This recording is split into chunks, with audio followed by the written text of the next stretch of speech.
is to get the arms out of position, okay? I'll point your head that way. I want to get his arms out of position so I can set up his lapel. Ultimately, I want to get this nice control, okay? But what happens is that, actually, let's go this way here, okay? When I roll the hips here, look, here sometimes I have to adjust, and I'm rolling the hips, okay? So that my hip is on his face, okay?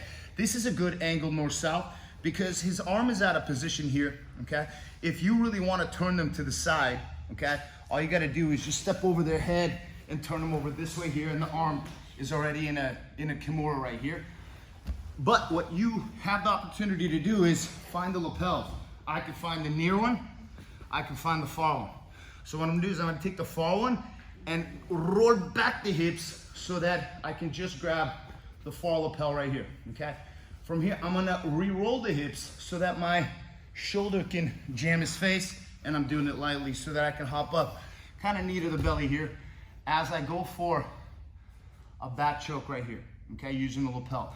The thing that's easiest to do here is just to drop the knee in that armpit, and I'm gonna lean back and sprawl my feet out this way here as I pull them up into me, okay?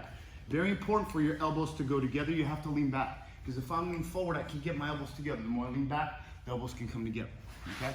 Put your head a little bit this way, okay? So you're here. If they're framing here, you can pull this, they'll pull the elbow down maybe, and then if you roll it, if they're framing here, look, go frame my hip. Look, no, whatever you do, don't frame it with the wrist, because if you roll the hip over the wrist, your arm will get stuck, you get wrist lock in a horrible way, you won't be able to tap out of it fast enough. So as I'm here, if I pull, they pull down, yeah, here, and then you can switch it as I roll around here, walk around, I got this lapel here, I go under here. I don't want it too tight. I want it just tight enough to where I can give more shoulder pressure so I can hop up to knee to belly here, and immediately hand goes here.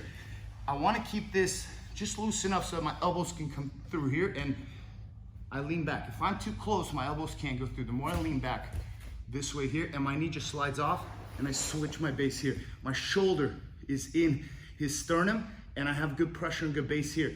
All I do, I'm gonna just pull him up as my elbows connect, and I pull him up, okay? Just like this, all right?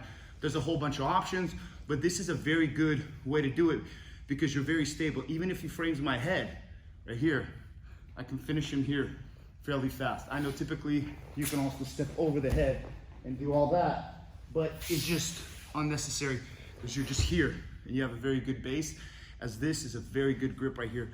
I can feel my elbows touching together, and I'm just gonna pull them up and drop my right elbow down, okay? Does that make sense, guys? Sure. So you can walk around the head, or you can just start right here, okay?